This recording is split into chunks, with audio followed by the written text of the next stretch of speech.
This podcast is presented by Skies Magazine. If you're interested in the Canadian aviation industry, Skies is your go-to multimedia resource for the latest news, in-depth features, stunning photography, and insightful video coverage. Whether you're an aviation professional or enthusiast, Skies is dedicated to keeping you informed and bringing your passion for aviation to life. Visit skiesmag.com to learn more and subscribe to stay updated on all things Canadian aviation. Fuel and ignition switches. On. RPM switches. Set. TD switches. Normal. Doors and hatches. Closed. Light out. Strobe light. On. Restart check is complete. Clear left. Engineers. Start number 2. Starting 2. Wing 310 Pilot Project Podcast. Clear takeoff. Runway 31 left.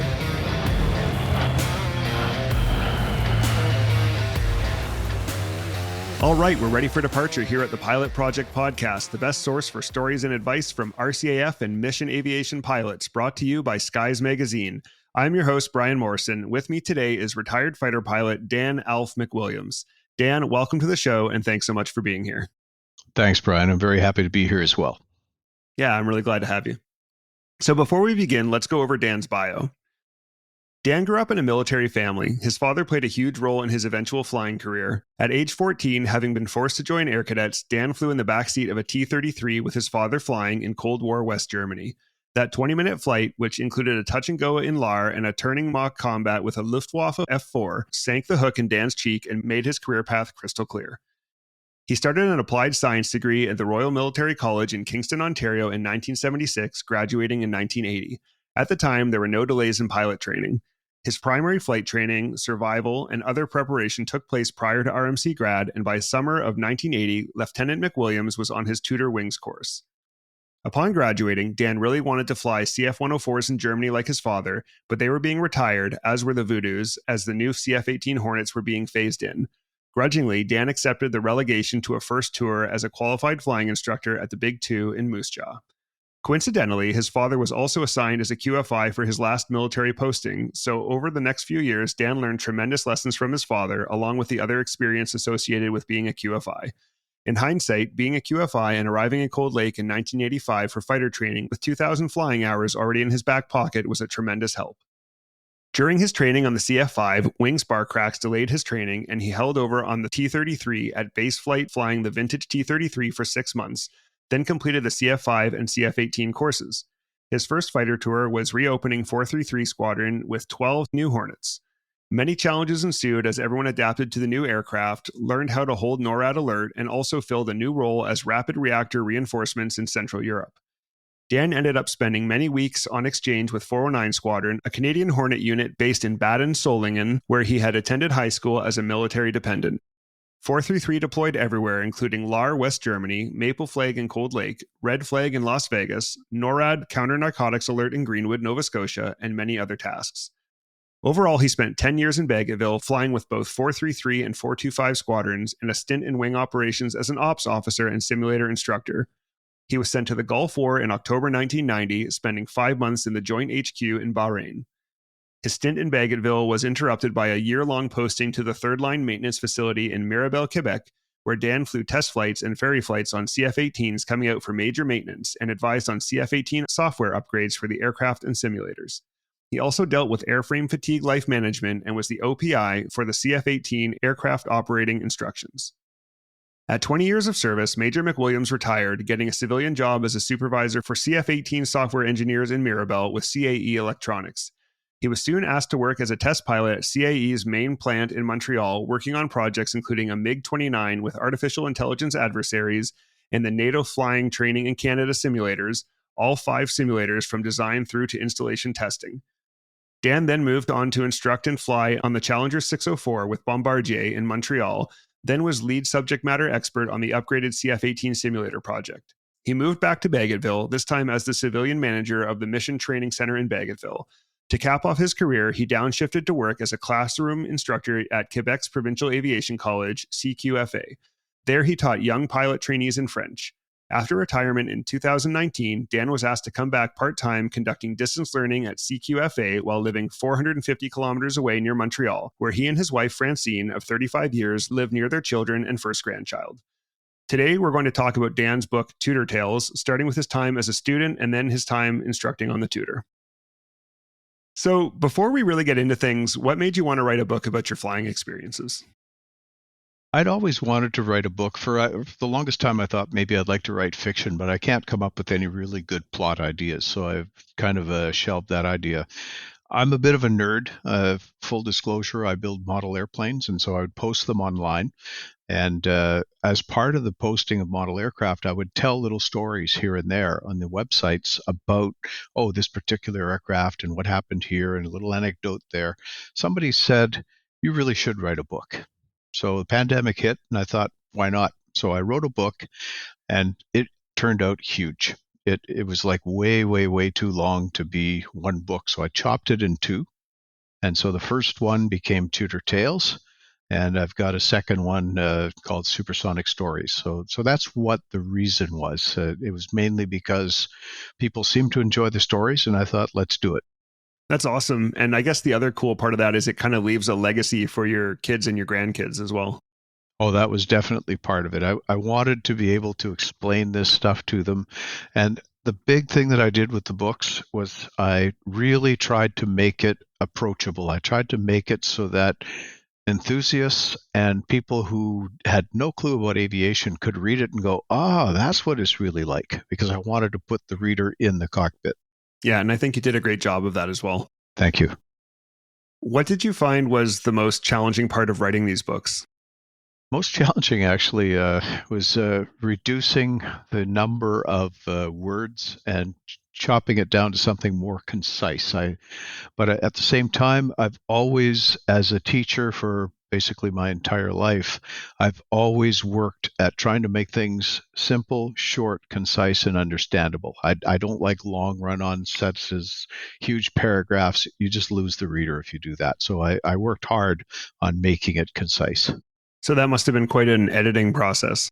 It was. I did pretty much 95% of the editing myself. My father was extremely strict about grammar. He would get on my case about everything, and I really learned to write properly. And having grown up bilingual, English and French, from when I was born, I naturally have a talent and a passion for language. So I did the editing myself. Something I appreciate is you're very honest in your books about your own mistakes, which, as I know, isn't easy when you're making your story public. Did you find it difficult to display this vulnerability? I think when somebody tries to present a facade where they make no mistakes, where they are basically golden and nothing can go wrong, they're lying, because everybody's human. And I consider myself to be a relatively competent pilot. I know I've done well. And yet at the same time, I've done some really stupid things. And sometimes when I talk with my students at CQFA and other places, I'll tell them, here's what I did wrong. Here's how it happened. Here's why it happened. And here's what I should have done instead. And it's much more interesting for students to learn from somebody else's experience, and maybe it can prevent an accident one day. And that's something that's kind of baked into flying culture too, hopefully, right? In a healthy organization, is learning from each other's mistakes and telling those stories. Definitely. Yeah. Do you have any plans to write more in the future? I do have some stories about my time flying gliders when I was a teenager. I'm thinking of putting them together, but haven't really decided whether I want to do that. And if somebody comes up with a great plot for a fiction book, I'm all ears, because I can write. I just can't come up with the plot. Yeah. Okay, so let's dive into some specifics about your book, Tutor Tales. It's an autobiographical book that describes your early days in Germany, as well as your time as a student in the flight training system, and finishes with your time as an instructor on the tutor. So I've read your books, and I think I know the answer, but the audience doesn't. Where did aviation start for you? It started, I've been around aircraft since I was born. My father started as a navigator, and then he was cross-trained to pilot when he could. So he was on CF-100s, on Voodoos, and then the 104. And when we went to Germany, that's where it really sank in, because I was 13 years old, stepped off the bus, and I could hear this whine and roar as 4 104s came overhead and turned into the overhead brake. And I just looked up with my jaw dropping and going, wow, that is really cool. And I would sit by the runway and watch them go by. So that's where it all started. It was never something that was mysterious to me. It was something that was in my life. And after that T-33 ride in Air Cadets, it was like, no, there's no other choice. Yeah. And it's interesting you mentioned the sound of a 104. I just happened to see a video this week of the last flying 104 in Europe, and it talked about that distinctive whine and roar as it goes by. And that Norwegian 104 is actually a Canadian-built CF 104 that's been re-established in flying condition. Oh, that's really cool. For the listeners, we've hunted down some audio so you can hear the distinctive whine of a CF 104 in a high-speed pass.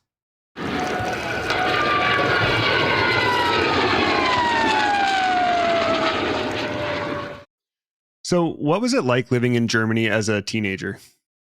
It really brought home the Cold War. Here in Canada, we had no clue what it was like. It was fun going there because there was so much history. Within 20 or 30 kilometers of the base in Baden where we lived, I could go every weekend. My dad would bring out a 1 in 50,000 scale map and he'd say, okay, which castle are we going to go to this weekend? And I'd find one on the map and I'd help him. And I actually learned to map read from that because he'd get me to map read and navigate and take us up these winding back roads to the top of the hill where the ruins that were built in 1100 were still there. And we'd explore the castle. And it was a lot of fun that way. But on the other hand, drive down the Autobahn and there were tank columns. Green military vehicles. There was barbed wire everywhere. There were guard posts. It was right in your face that this was a war potentially could start at any second. Mm-hmm. Did you have any feelings as a kid about like the possibility that your dad would have to respond if war broke out? Definitely. Yeah, we were a little bit insulated from it, but there was, when we lived on the base, the last 2 years we were there, right outside my bedroom window was this siren that would go off at like 3 a.m. And then the speaker would start saying, this is a snowball. All personnel report to the base immediately. And I would think, okay, is this real? Is this an exercise? I don't know.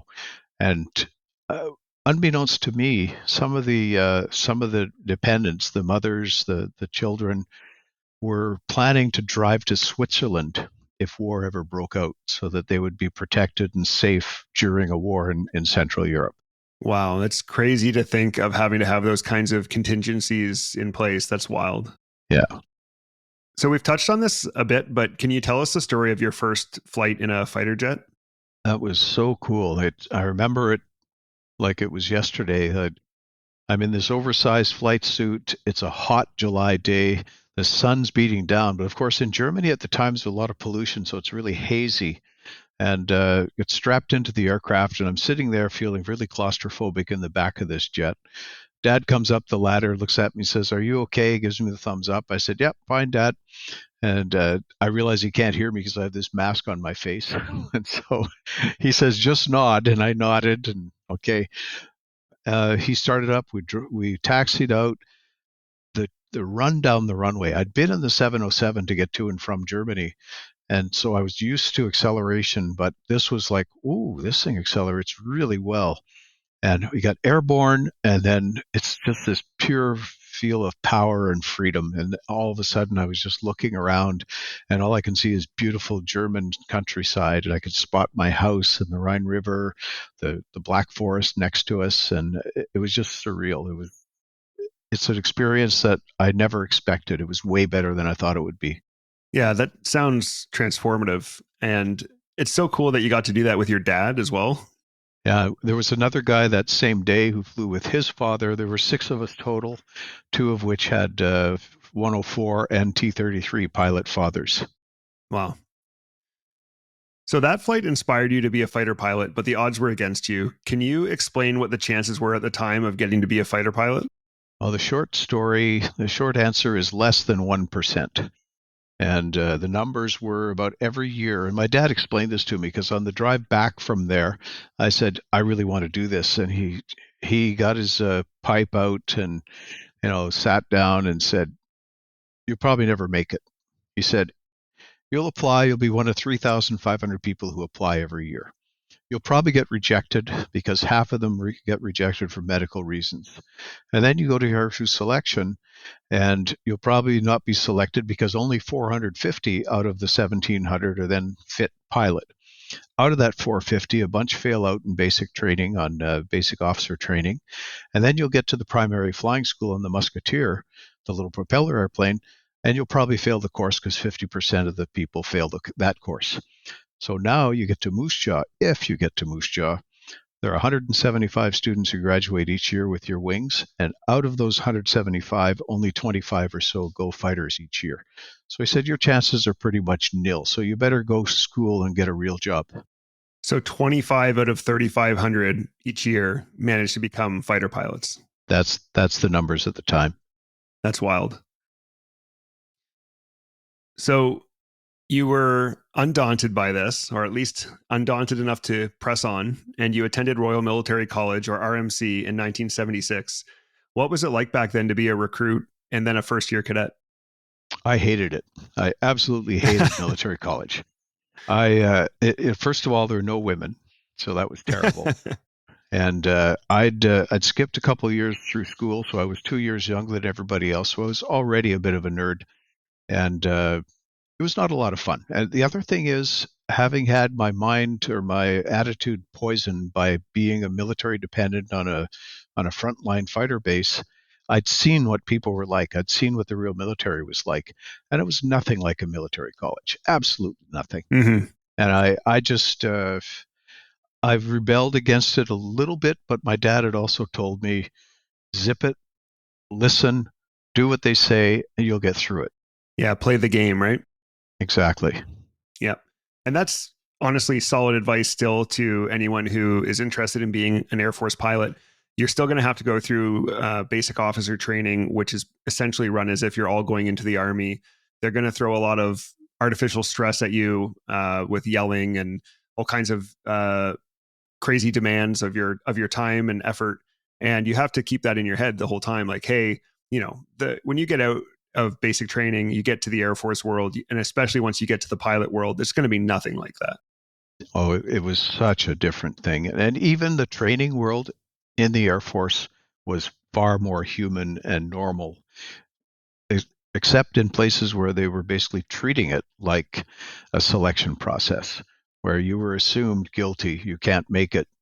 And, oh, this one actually made it. Okay, I guess we'll grudgingly let him carry on to the next phase. Right. And so that would have been your primary flying school training? Yes, on the Beechcraft Musketeer, which was the aircraft before the current Grobe.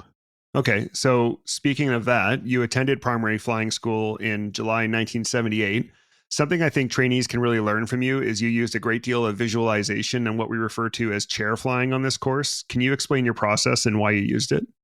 I always do that. It started there, really. I'd take my checklist, I'd sit in the cockpit. We had two of them that had no engines or electrical systems or anything else. We called them the static trainers. And every single night I'd be in the hangar and I'd be going through the checks and not just practicing checks. I'd sit there and I'd think, where do I need to put the checklist so I won't drop it and I have to fish for it? And when do I flip the page? And it went to that extent where I was thinking, I'm taxiing out. What do I do with the checklist? So when it came to actually flying, I thought it through already, and that really, really helped. Yeah, I'm a huge proponent of chair flying. I used it extensively, especially at Moose Jaw. Before I left, I had this, I'm sure I've told this story before, but I had this captain who I worked with at 400 Tactical Helicopter Squadron in Borden. And he told me, before you go out on every flight, you need to sit down, use a kitchen chair or whatever you have. If you have better tools like a cockpit procedure trainer or whatever, use that. But visualize every step, visualize strapping in, visualize the checks. And if you make a mistake, start again until you can do that smoothly. And it will save you so much pain in the cockpit if you can do that work at home. Oh, definitely. And The one thing it did not help with was self-confidence and nervousness, because before every flight in the Musketeer, I was convinced I was going to fail. Oh, why? I don't know. I just didn't have a lot of confidence in the fact that I could do it. And yet, at the end of the course, I went back to RMC. I passed the course, so I was really happy about that. And when I got back to RMC, my dad called me not too long ago, and he said, "Hey, you'll never guess who my new student is." He was teaching on the F5 at the time. I said, "No clue, Dad. You'd tell me." And he said, "Lieutenant Holman or Captain Holman." And I said, "You mean my instructor from the course I just did?" He goes, "Yep." He said, he told me that you were the best student he ever had in Portage and you'd do fine in Moose Jaw." That must have made you feel good. And I went, are you serious? He goes, "Yeah, I'm not surprised either, because you were really good when we flew together in the L-19 and the T-33. You catch on quickly." And I said, "Wish you'd told me that before Portage, Dad." He said, I didn't want you going in with an inflated ego, because then you wouldn't have done as well." Yeah, I mean, he has a point. So after having a chance to fly in fighters with your dad, you've mentioned that it was on the CT-134 Musketeer for primary flying school. What was it like climbing into one of those after you'd been used to flying in fighters? Yeah, it sort of played some tricks on me. At one point, I'd done the basic stuff, takeoff, landing, practice force landings, things like that, and now we're into aerobatics, so I'm going to be doing a roll. And I did the first one. We have to do this big, long, protracted stall spin aerobatic check. So you do these clearing turns, a couple of 180-degree turns, make sure nobody's around, and then with the Musketeer, it had just about zero performance. So you had to really stuff the nose down, get going really fast, and then pull it up high, and then roll, and then hope that you didn't run out of speed before you finished the roll. And that was a roll in a Musketeer. Well, I'd been up with my dad in the F5. He said, "You want to try a roll?" I said, "Sure." So I grabbed the stick, and before I knew it, it was like, holy cow, I'm like 90 degrees to the horizon. And like, he says, it's really, really sensitive, and it'll roll like 2 times per second, 720 degrees per second. Wow. So he said, roll is easy. You pull the nose up 5 degrees, you stop it, and then you just push the stick over a little bit, not too much. And poof, it rolled around. I went, holy cow, like that was really cool. So my second roll in the Musketeer, the instructor says, "Go straight into a roll." In my little pea brain at the time, I'm thinking, I just like click the ailerons over and just roll, right? From a slow speed and level flight. What he really meant to say was, don't do the pre-stall spin aerobatic check. Don't do the clearing turns, but do the actual gain speed and all that stuff. He didn't make that clear to me. And I think, unfortunately, when you're a relatively good student, the instructor gets a little bit complacent and doesn't make sure that you're not going to do something really stupid, which I did. For sure. So I just, from 90 knots or so, I just start rolling, and it's not rolling very fast. So I go, okay, full aileron deflection, and it starts to roll, and the nose is burying itself. And he goes, "I have control." Now, he didn't think it was a high-pitched voice, but it probably was. And he recovered. And that is why, to this day, I remember 152 knots and 4G, because those were the airframe limits on the Musketeer, and I saw both of them on that recovery. Oh, wow. So essentially an unusual attitude recovery. With a masterfully done by an instructor. And I profusely apologized, and I said, well, I had a trip. I didn't tell him I had 4 trips with my father. I just said I had a trip in an F5, and this is why I wasn't thinking. And he goes, "Okay, we'll make sure you do it right next time." Yeah, that's good advice. And I guess any listeners who happen to come through Southport on flight training, you can see a CT-134 Musketeer on a post in front of the Southport Recplex. So if you haven't seen one before, that's where you can. So at one point during the course, you had a chance to see the CT-114 Tutor up close, and you mentioned feeling overwhelmed by the complexity of the aircraft, and you had a thought so many students can relate to: how will I ever be able to master such a complex aircraft? How did you get past this self-doubt? Yeah, that was difficult, because I was climbing up after a touch and go, and I forget what the speed was, 70, 80 knots, so just really fast for a Musketeer. But the all of a sudden I heard this roar, and I look over my left shoulder and I see this silver jet just go flashing by at like 4 times my speed. And he pulls up hard into this hard turn away from me. I realized later it was a closed pattern. And I thought, wow, that's something. That performance is incredible. And I'm barely getting away from the ground. So that night, I'm doing my usual hanger flying. I'm doing the chair flying and the static. And I look in the corner and I notice, oh, there's the tutor that flew by. It stayed overnight. So I walked over to it, and the first thing I did was I touched the skin, because the Musketeer had a skin like a Coke bottle. It was basically bubble bubble. You could poke your finger in there and it would warp a little bit. But I touched the side of the Tutor, and it was like, wow, this thing is just like solid aluminum and it doesn't move. Poke my head in the cockpit and I go, look at all those switches. Look at all those circuit breakers. Look at all those instruments. I have no clue what half of them do. No way I can do this. So in a mild panic, I go back to the barracks. I grab the communal phone and I use the Audubon, because we didn't have cell phones or anything. And luckily my dad was at home and able to calm me down. He said, Danny, eat the elephant one bite at a time. Climb the mountain one step at a time. He said the way the flying system is designed, the way the courses are designed, it's building block and stepping stones. They will not push you beyond what you can absorb. So look at what's in front of you, accomplish that, build on that, build on that. And he said, you'll be surprised. In a few years, you'll look back at this and say, that was a piece of cake. Yeah. And I think that's such solid advice for any student of any time in aviation. I think that carries right through to now. I think if you haven't been there at some point thinking like, holy cow, how am I going to do this? You're almost not human. Like and certainly in military aviation, where it's so fast paced and like, wow, in a matter of months, like you arrive at Moose Jaw, you see a Harvard for the first time, and you look at the senior course and they're handling like emergency drills and stuff and doing all these briefings. And you're like, how am I going to learn all this? How am I going to master all this? You have to remember that you're going to do it one day at a time, one flight at a time, one lesson at a time, and you will get there. Exactly. Yeah. So after graduating from RMC, you attended pilot training at 2 Canadian Forces Flying Training School in Moose Jaw, also known as the Big Two. Nowadays, Moose Jaw can seem like a busy place, but back then it was something else entirely. Can you describe the operation at the time? The operation was massive. In the morning, there would be 2 long rows of jet trainers, the Tutor. They're all silver, shining in the sun or sitting under the snow. 2 rows of them, about 90, not 19, 90 aircraft parked on the line. And it was like how do I put this? It was like a production line, like a sausage factory, just the way the flying operation went, because you'd see some aircraft would be being refueled, others would be undergoing before flight checks, others you had people doing walkarounds and strapping in. Then some further down the line, they'd be starting. And then there were some empty spots where people had taken off. And then in the back line, there were other aircraft coming in and landing from after their flight and then being refueled.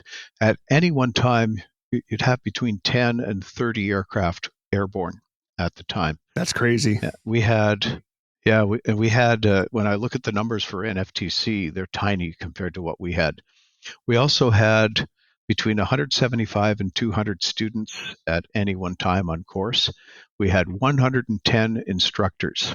Wow. Teaching them. So it was just a massive operation. That's wild. That's just like a whole order of magnitude different from how things are now. And like I said, like nowadays it can feel quite busy there. So, I mean, that's just crazy. So during your time at Moose Jaw, there was a deadly crash from a different course serial. Can you tell us about that?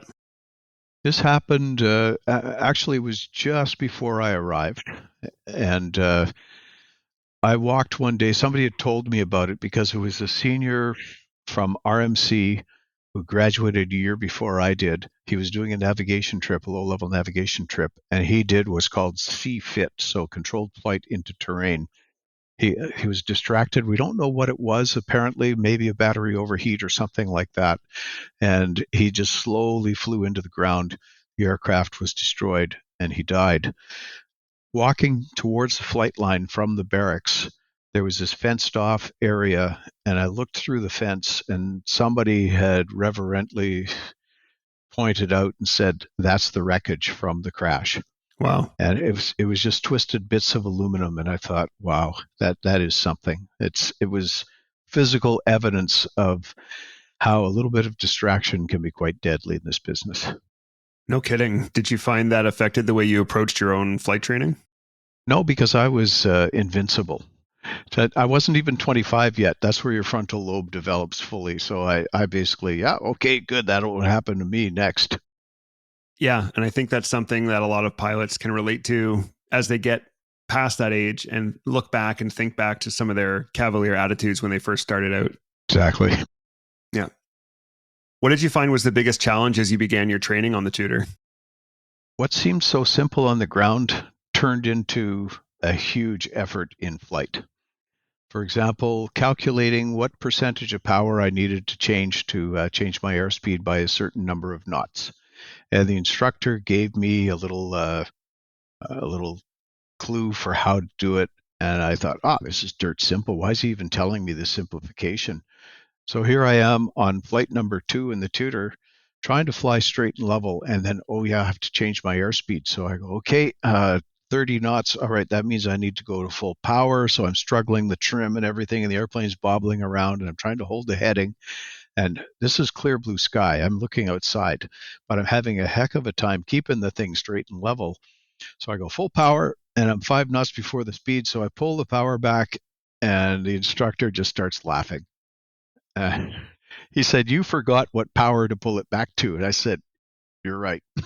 He just laughs and laughs and laughs. He said, "Try 87%. So I go there.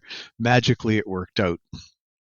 So just what seems so simple on the ground, when you have to control this aircraft in 3 dimensions and think ahead, it's a huge challenge. But 11 months later at the end of the course, that stuff was old hat. It was simple. Oh, yeah.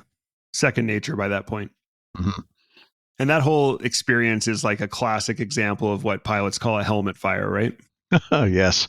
We also, the instructors would say that we were on the jump seat that is being dragged 300 feet behind the airplane. Yeah. We used to joke that we were hanging onto the tail by our fingernails. So. Mm-hmm. Can you tell us how you felt the first time you went solo in the Tutor? I just couldn't believe it, first of all. And it was not like a glider or a musketeer where you do a flight with an instructor called the solo check, and then the instructor would hop out and then off you'd go. It's like you do the solo check, you do it, you get out of the airplane, you go and do a debrief, you might have a coffee, and then the instructor gives you a little piece of paper, and you can walk down to ops all by yourself, and he gives you an airplane. Yeah. And it's like, you're really trusting me with this jet to fly by myself? And it was just a lot of fun. The first thing I noticed was the pitot boom, which is a little red and white boom that sticks out from the right wingtip, because when the instructor's sitting there with his head, you can't see this thing that easily. Okay. And as I'm taking off, I noticed something in my peripheral vision bouncing up and down as we hit the bumps on the tarmac, and I'm going, oh, okay, pitot boom. Oh yeah, right. Center line, got to remain on the runway and not crash. And then I was just terrified that I was going to do something stupid. So I just focused really hard. And unfortunately, I was so focused, I didn't really enjoy the experience. I was just working so hard from start to finish. I think a lot of us feel that way on our first solo. And even, nowadays, you don't get that many solos on phase 2. I think I remember talking to my colleagues at the time, and most of us felt stressed during those solos because you want to get that best performance possible out of yourself, and you're extra hard on yourself almost because you're up there. It's just you. If anything goes wrong, you're going to handle it. So I think a lot of people can probably relate to that whole. You'd think it would be like the best flight of your life, but you're so busy trying to make it all go well that you almost don't enjoy it. Yes, and then later solos, that the reason they exist is for you to practice and get better. So you can't even enjoy that. No, they're work. They're there so you can go up and do work. Mm-hmm. So as you've said, there could be up to 30 tutors flying, and you simply use the see and avoid technique for separation. Can you explain how that works? And were there ever any close calls with mid-air collisions?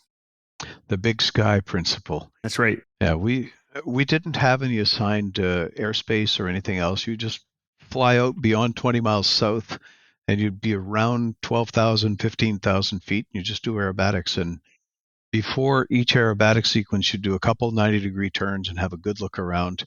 And luckily, it is truly a big sky. So even with a bunch of aircraft in the area, it was pretty difficult to actually hit something, but there was potential. There was always potential. Did you have any close calls with mid-air collisions? Yeah, this was actually a good example of how blindly following the rules and the guidelines can sometimes not be a smart or safe thing to do. What happened was I had changed runways. I'd done a night solo, and what these night solos we did was just traffic patterns, around and around and around, bunch of touch and goes.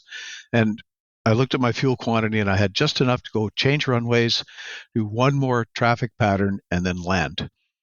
So across I go, change runways, do the whole procedure, come around, and the sky is just full of solo students, and we're all on the same course because we're at the same stage at the same time.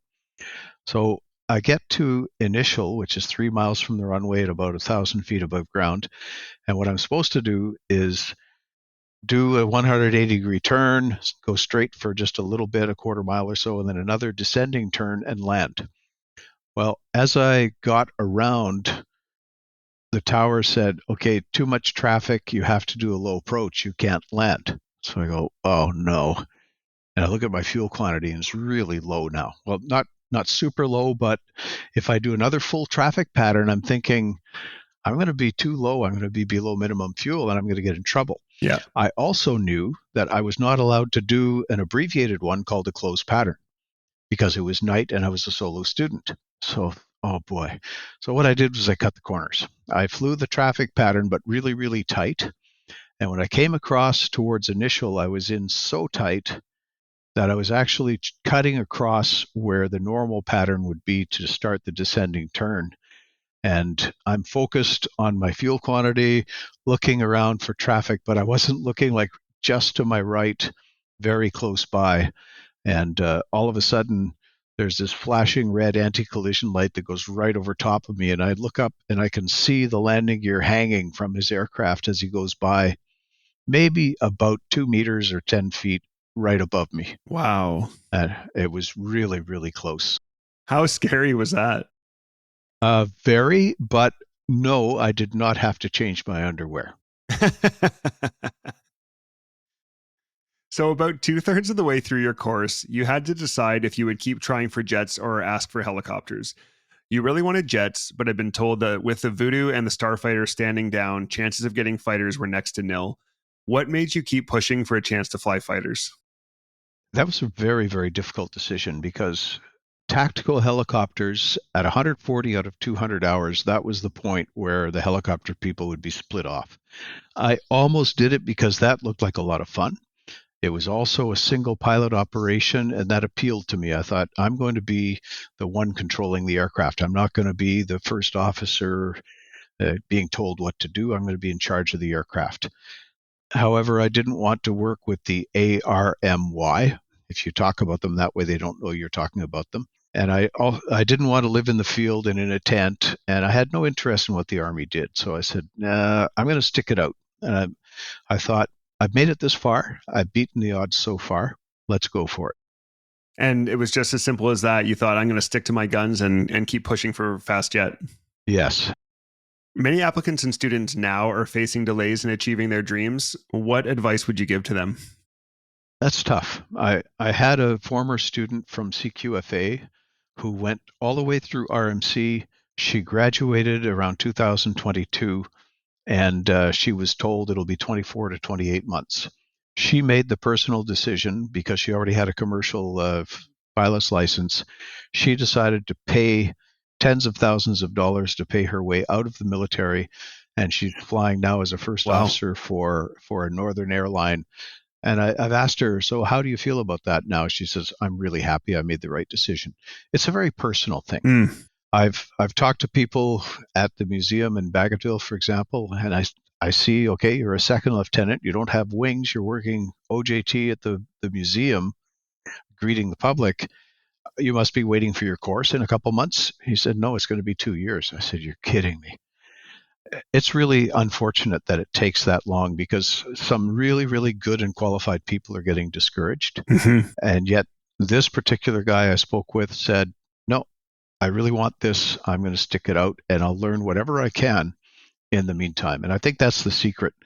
You take the situation and you say, how can I benefit myself? How can I learn something from this? And that's what he decided to do. I think that's great advice. I think you have three choices, I guess. One, say, no, enough's enough. And if that works for you, then great. Two, you stick it out, but you're miserable. And by the time you get your pilot's wings, you're disenchanted and you don't love it. And you should be, at that point, you should be totally in love with the job. Or three, you take the option that young man did at the museum and you better yourself as much as possible. And hopefully you get through all that and you get your wings and you know that it's the best job ever and you go forth like that. Exactly, Brian. And there is no right answer. It's depending on what you want for yourself. Yeah, that makes sense. One thing that matters as a course wraps up is how you rank within the course. Hopefully, the better you do, the better your chances of getting to fly what you asked for. How did you rank? I was top in the flying trophy, tied with another student, actually. But I came in, I'm not sure where I ranked, actually. It was probably number 2 or 3 overall out of 17 graduates. And so who ranked number 1? Tom Sweeney. He was a guy from my RMC class, and he came in second everywhere but number 1 overall. So he just had the best average. Yes. And what did he end up flying? The 104, like my dad did, like I wanted to do. So, Tom, I've never forgiven you. That must have been a bit of a tough pill at the time. I was really disappointed. But you must have been at least somewhat consoled by earning that trophy. Certainly was. And the fun part about that was the graduation parade. It came as a total surprise to me and the other guy. So the City of Moose Jaw trophy was presented to Lieutenant Blais and Lieutenant McWilliams. And I went, oh, because I heard Pierre Blais' name and I thought, oh, crap, I didn't win that either. But then they said, and so the mayor presented us the trophy. And after the parade, my dad said, here, let me show you something. And he goes over to the big trophy, and I saw the tape over our names on the trophy. And I said, Dad, I know my name's going to be on there. He goes, no, turn it around. 1970, City of Moose Jaw Trophy, Flight Lieutenant McWilliams. He said, that's me. I said, that's really cool. I won the same trophy as you. He said, yeah, it runs in the family. That's awesome. So selection came and you were selected as a tutor instructor in Moose Jaw. How did you feel about that? Like I said, I was quite disappointed not to get fighters. However, to me, this was the best, so to speak, holding pattern on the way there. It was kind of funny because when my course director told me what the posting was, he said, I'm not sure if you want it because I'm aware your father has just been posted here. How do you feel about working with him? I said, I think that's fantastic. I'm really happy to be doing that. Yeah, I think that'd be so cool. Now let's talk about your time as an instructor, starting about your time training to be an instructor at Flight Instruction School, or FIS. What was the biggest challenge as a student instructor at FIS? Boy, it was quite a different thing. The first thing you had to do was become really, really proficient at flying the aircraft from the right-hand seat, which was the instructor seat. So that was fun. That was fairly easy because I was already relatively good at flying the aircraft. But then the role playing and the having to teach everything from scratch. And it was difficult because we jump around as well, because you'd be teaching one day something that was early in the course. The next day you'd be teaching something right at the end of the course. And the day after that, you'd be teaching something from another segment. So you'd always have to keep in mind, who is this instructor or student that is that I'm teaching? And they were real wizened gray hair. Well, not really gray hair because I have gray hair now at age 65. They were probably 30, so they were pretty old at the time. But you have to treat them like students. And they've given me a progress book. Each page in the book is a flight.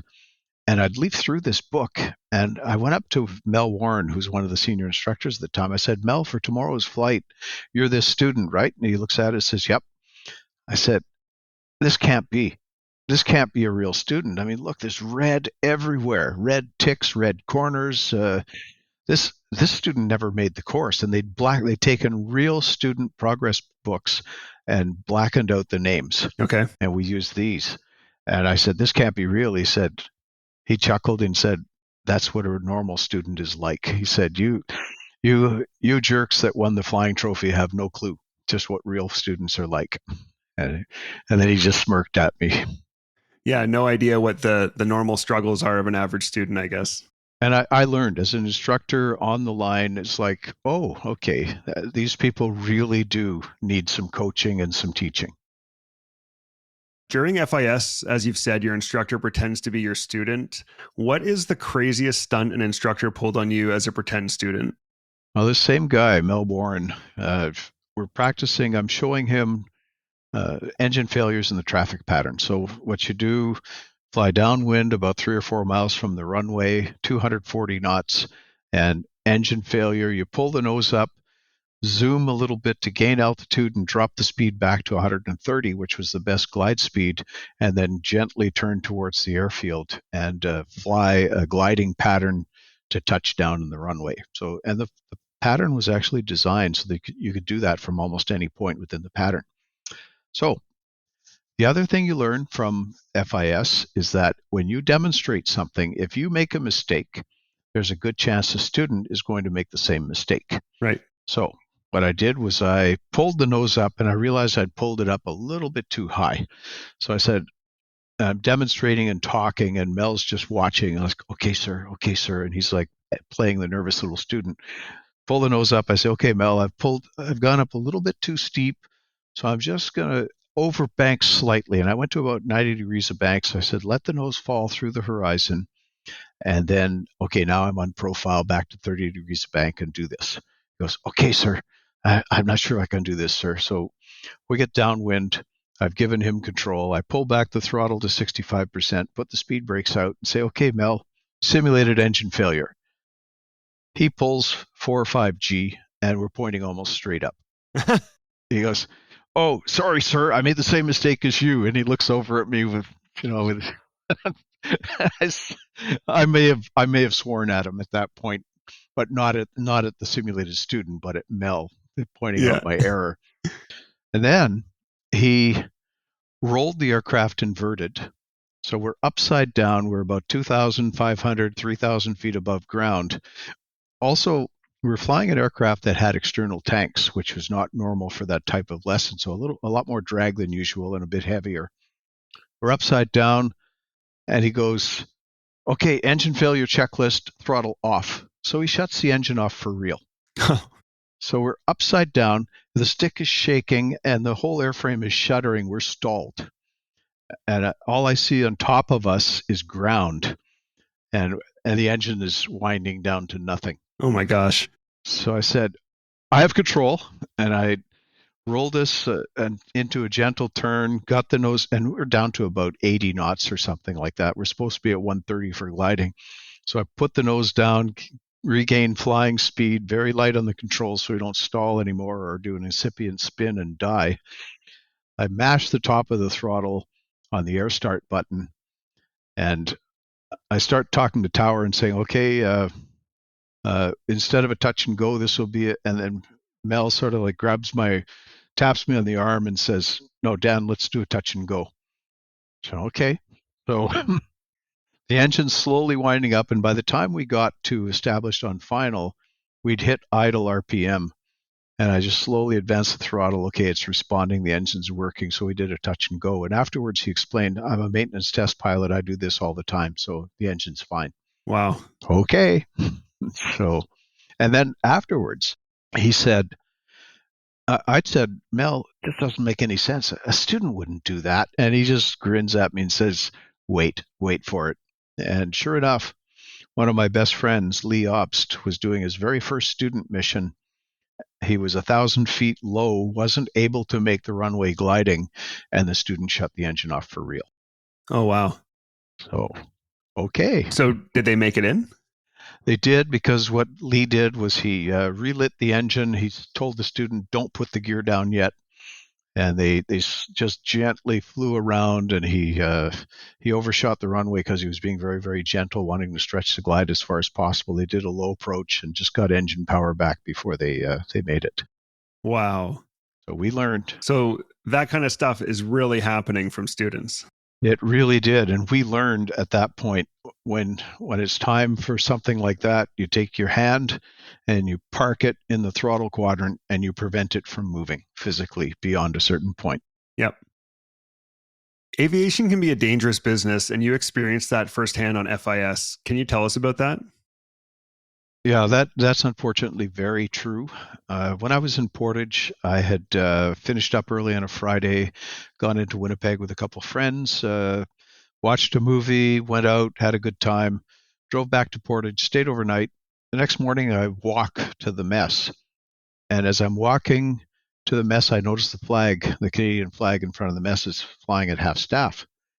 Okay, that's interesting. So I get into the mess, I sit down for breakfast, and I ask the people sitting at the table, so who died? Some politician kicked the bucket? And they all look at me and said, you don't know? No. Oh, Claude. And they told me the story. One of my course mates in Moose Jaw, who had been assigned as an instructor in Portage, he'd done his instructor course on the Musketeer a few months before I did, so he was already instructing. Well, a beautiful Friday afternoon, he took up 2 officer cadets who were waiting for a course, and they went flying in a Musketeer. And somehow, I think he was probably showing them a spin, and they didn't realize that the center of gravity was not in a good place in that little Musketeer to do a spin with 3 people on board, one in the back seat. Yeah. And they ended up smacking into the ground, and all 3 of them died. And that was a real eye-opener. I'd seen it before. When we got to Germany, one of my father's friends died about a few months after we got there. But it wasn't up close and visceral. But now this was a guy that I'd played crud and other games with. We'd hung out. We joked around. His girlfriend was there. Life was good for Claude. Yeah. And then all of a sudden, bam, it was over. So how did that impact you? Once again, I was invincible. Yeah. What we did was what we always did, and unfortunately it happened more than once over the next several years. We go to the mess, have a bunch of shooters, walk back to the barracks and pass out, and basically toast the person's life, and the next morning get up and get back to the job. Wow. That must have been really tough.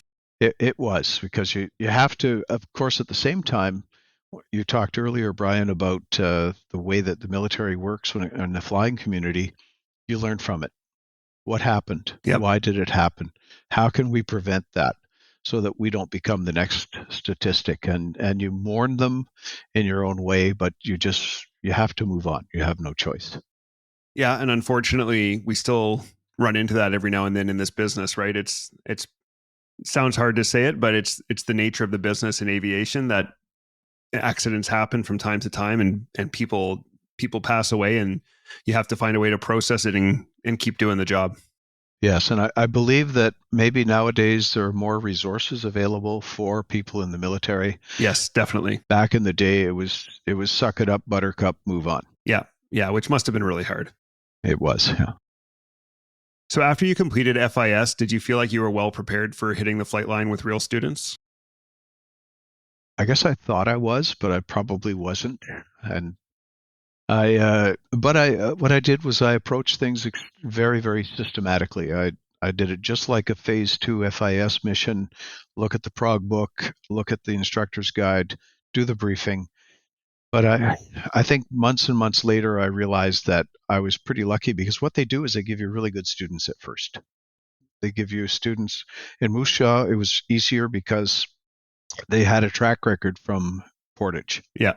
And so you then, the junior green instructors, they would give ACE or very competent students, so that even if the instructor didn't teach them a lot, the student would get them through it. And I'm sure that's what happened with me in the first few student trips that I did. Until you ramped up a little experience. Yes. You've mentioned you were fortunate enough to work for your dad at Moose Jaw, and he played an important role as a mentor to you. How did he help to shape you as an instructor? The beautiful thing about that is, no matter what happened, first of all, often he'd hear about it secondhand or even see it himself, something that happened. I'd have no qualms about being very, very open and honest with him and say, "Hey, Dad, this happened with this student. This is what I did. What do you think?" And he'd tell me without being judgmental or anything. He said, "No, you really screwed up. You really should have done this." And I said, I think you're right. Or he'd say, "No, I think you handled that pretty well, but you could have done it this way as well." And he gave me all kinds of tools and approaches and things like that. And he had a lot of experience, and he was the kind of instructor that when it was a snowy afternoon and flying was shut down or slowing down, you'd look in the instructor's room and he would be in the middle. I'd come over to say hi in the afternoon. I was in a different flight, and I'd see this gathering of like 10 or 15 instructors, and they're all listening to his stories. So I was lucky where I got the stories firsthand, and I could also be very, very upfront with him. And so I learned a tremendous amount from him. Yeah, that sounds like such a cool opportunity to work with your dad, to have that camaraderie, and just to be able to learn from him in a professional capacity. I think that's a pretty unique experience. Yes. How did you guys deal with the difference in rank between the two of you? It was never an issue. Dad was dad. He wasn't major. It was funny though, because sometimes I'd kind of forget that he was an officer or anything like that, and that there was career progression and all that stuff. When I was at RMC, at one point, he called me out of the blue. He never called me. And I was like, "Oh, everything okay? Mom's okay?" And, "Oh, yeah, yeah." He said, "What would you say if I told you you weren't a captain's son anymore?" I said, "You're getting out? You're leaving the military?" He goes, "No, I got promoted." I said, "You got promoted?" And he didn't find that very funny. But the thing is, he'd been a navigator, and then he cross-trained to pilot. And so career progression was just not happening for him. And so he'd been a captain forever, like ever since I was born, basically. And I never envisioned him getting promoted. And Dad was never the kind of person who wanted to be a colonel or a general. I had an uncle who was a colonel, a little more ambitious, also a super nice guy that I learned a lot from. But Dad was not your typical career officer. He was a very human parent. Okay. So just not an issue. Zero. So your dad was called back from Moose Jaw to investigate a deadly crash in Cold Lake. What were some of the lessons he learned? Yeah, he came back quite affected from that. I remember the student clearly. My dad knew the instructor.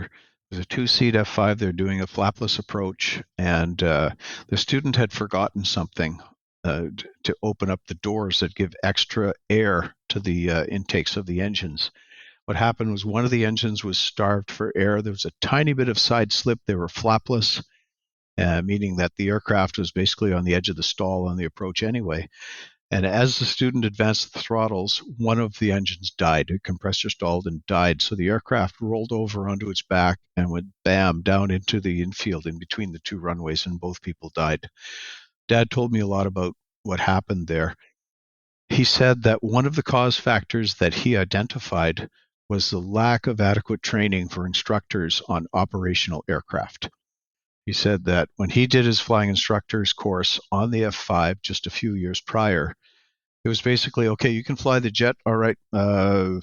Remember, when you fly with a student, just be careful. And I'm kind of glossing over it, but it was basically very, very superficial, the kind of training they got. Yeah. And he said when he went to the training on the Tutor, at first he was a little bit insulted because he said, "Come on, I'm an experienced pilot here. Why are they going right back to basics?" And then afterwards, when he started flying with students and seeing what was happening, he went, "You know what?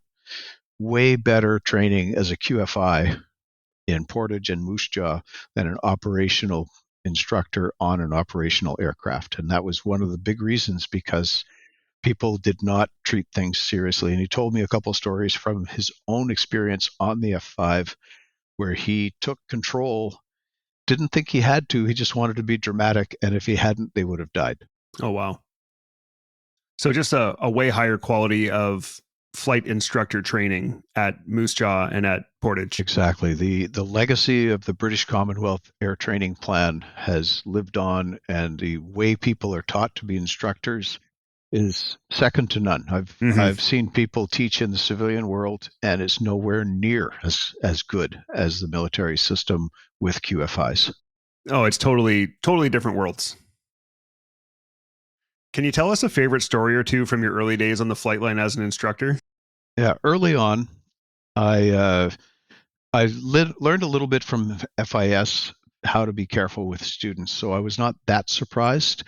There's a student who I would call Beta, a big farm boy from southern Alberta, strong as an ox. So I'm teaching him recoveries from nose high or nose low attitudes. A civilian would call this upset recovery. We called it unusual attitudes, or we would joke about unfair attitudes.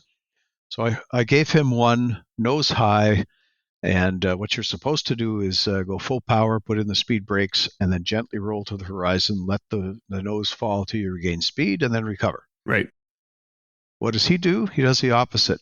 He does the nose low recovery. He goes throttle idle, speed brakes out, and he basically just stalls and incipient spin. And I took control and recovered the aircraft and said, I did the instructor thing. What were you thinking? Why did you do this? And okay, good. You're clear now how to do this. Okay, good. Close your eyes again. I'm going to give you another one. Well, of course, the student thought I was going to give him another nose high, but I gave him a nose low this time. So nose low, I said, open your eyes, Beta. He opens his eyes and he goes, we're looking at brownish green prairie below us. Like the windscreen is full of it. And we're starting to accelerate. He just goes full power, speed brakes in. Oh my. And then starts to roll so that we're basically upside down with the nose about 30 degrees below the horizon. And instead of pulling up towards the nearest horizon, he's pulling all the way through straight down towards the far horizon. Oh my gosh. And the speed's increasing and increasing. And I'm looking at 410 knots, 415. We're exceeding the limit of the aircraft. So I say, pull a bit harder. And I pull the throttle back and I put the speed brakes out. And I say, pull harder. And of course, I know what was going to happen. I put my hand behind the stick. Sure enough, he tries to snap on about 10G by just snapping the stick way back as far as it would go. But I stopped it at about 5G. So I'm doing the maneuver to keep the blood out of my legs and into my head so I don't pass out. There's no G suits or anything at the time.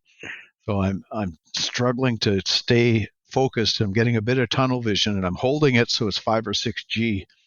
I say, okay, Beta, I have control.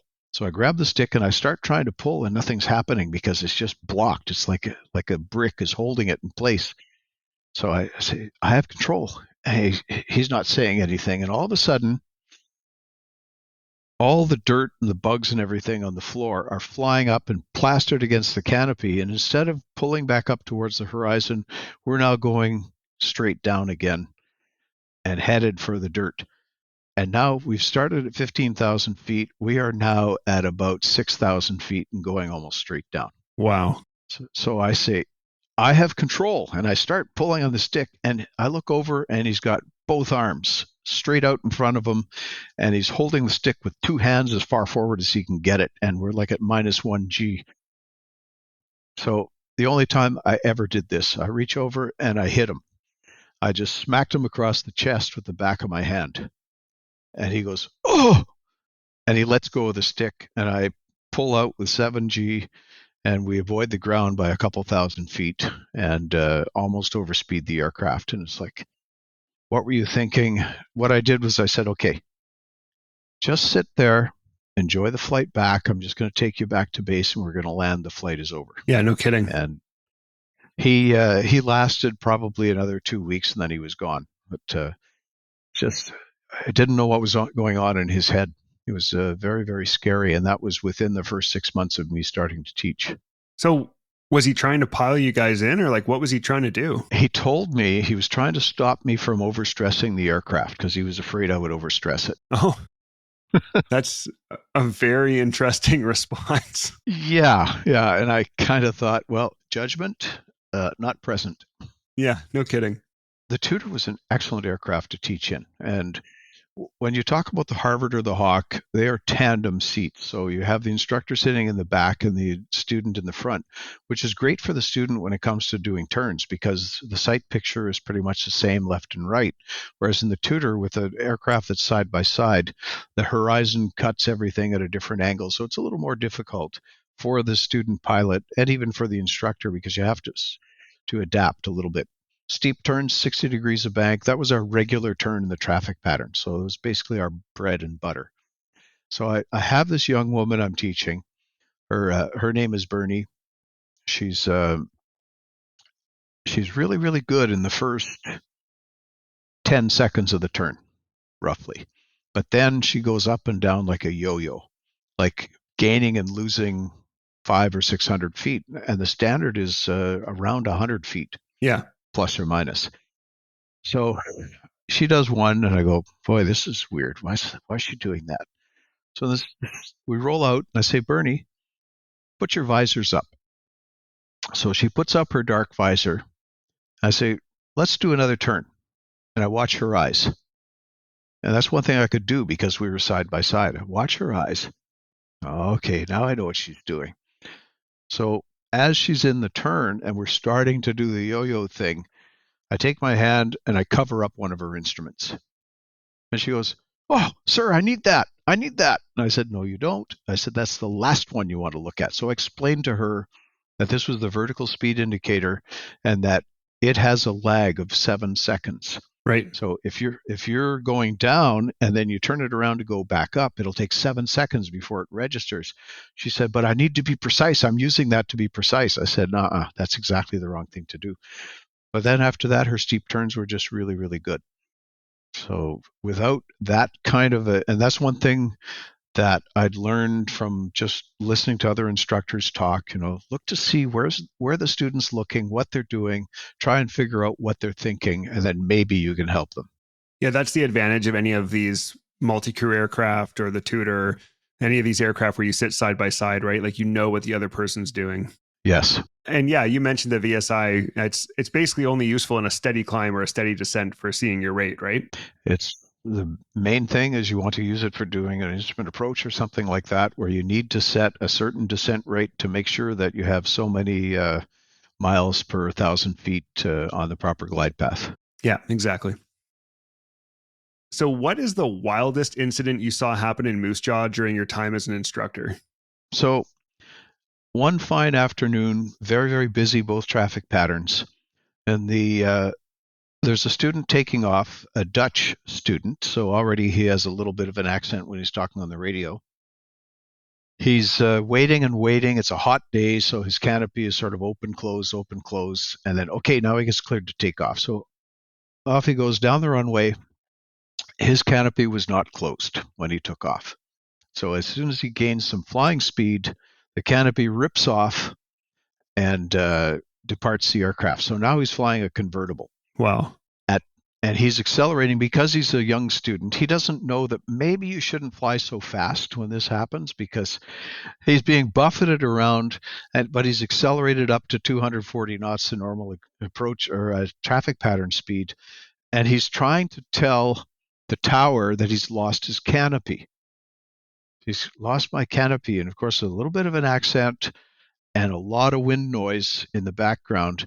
The tower controllers are looking at each other, trying to figure out why is this guy concerned about having lost his keys.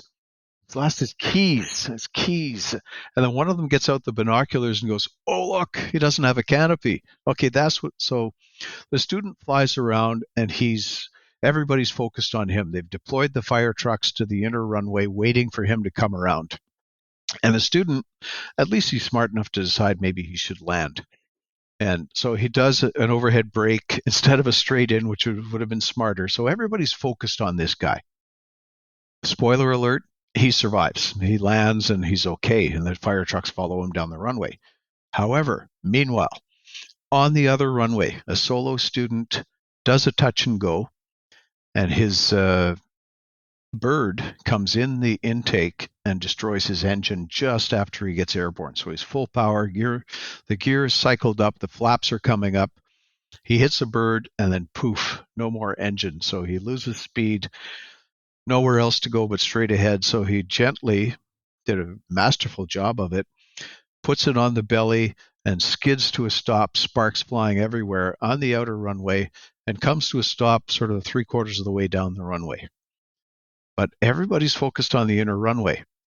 And in the base newspaper, there was a cartoon that showed a student who had done this pancake job on the outer runway, and he's standing next to the runway at a phone booth. He's saying, "Hello, tower. I need help." But nobody noticed him. And an American T-33 was coming to visit, and he comes in on the inner runway to initial. He says, "Hey, tower, you know you have an aircraft down?" And Tower says, yeah, we know, but the fire trucks are there. It's taken care of. We'll have them cleared up before you land. He goes, no, the other runway. Then everybody looks over and goes, oh, and they hit the crash bell again. Oh, wow. For the second time. And then they send more fire trucks over to the other aircraft, but everybody was fine. But it was just so busy. And the coincidence of two major incidents happening simultaneously was just funny. That's crazy. I mean, it just... we've talked about how busy the operation was at Moose Jaw, so it's bound to happen at some point to get simultaneous emergencies, right? Yes. Yeah. The odds just finally came together. So, Dan, I've got one last question before we wrap up today's episode. Where can listeners find your books? My books are available on Amazon. If you search for my name, Dan McWilliams, you can find both books. Tutor Tales, unfortunately, is difficult to find because Amazon autocorrects tutor, Tutor, to Tudor, the royal family. So, but it is Tutor Tales. If you just search for Supersonic Stories, you'll see the series of 2 books, and they're easy to find. Okay, great. Well, Dan, that wraps up our talk today on your book, Tutor Tales. I want to thank you so much for sharing your story and for your time today. I'm really looking forward to chatting with you on our next episode about your other book, Supersonic Stories. Thanks, Brian. Let's talk to you then. For sure. Okay, that wraps up our chat with Dan McWilliams, former Royal Canadian Air Force fighter pilot, and his experiences in the training world and his book, Tutor Tales. Tune in next week as we talk about his experiences in the operational flying world and his book, Supersonic Stories. Do you have any questions or comments about anything you've heard in this show? Would you or someone you know make a great guest, or do you have a great idea for a show? You can reach out to us at thepilotprojectpodcast@gmail.com or on all social media at @podpilotproject. And be sure to check out that social media for lots of great videos of our RCAF aircraft. As always, we'd like to thank you for tuning in and ask for your help with the big 3. That's like and follow us on social media, share with your friends, and follow and rate us 5 stars wherever you get your podcasts. That's all for now. Thanks for listening. Keep the blue side up. See ya! Engineer, shut down all 4. Shutting down all 4 engines.